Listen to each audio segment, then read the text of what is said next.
Higher Education Minister Datuk Sri Muhammad Khalid Nordin assured that there will be no political appointments for positions within the ministry and its agencies.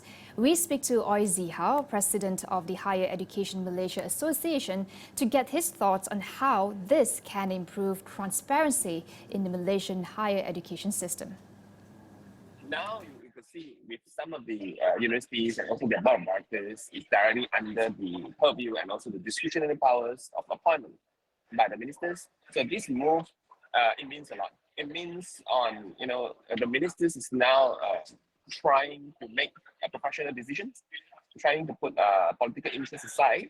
But I think that would not be enough because politics is just it's sometimes just too overwhelming. So there is a need to have a buffer organizations between the universities as well as the ministers to ensure the minister's power is check and balance. So I think the best way for this is to make sure the the National Council of Higher Education, which is now existing but not functioning, is back into its functioning role to ensure they advise the ministers to appoint the best persons to be the vice chancellor of the universities, to be the board of directors of the universities.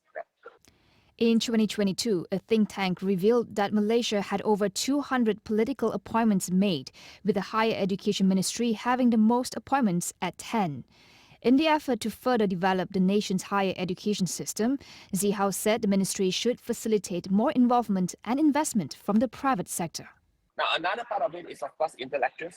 When we talk about intellectuals and also our trust, when it comes together, again, it reflects on how calendar policies is trying to bring more stakeholders, into the discussion. I think he mentioned in his speech that IPPS and the private higher education institutions is now a very key important components of the higher education sectors in Malaysia. And we can see that, the ministry is trying to bring the private sectors together to redevelop the higher education sectors in Malaysia. So I think this will really, really align to the Maladi concept when we talk about trust, when we talk about intellectual focus and oriented.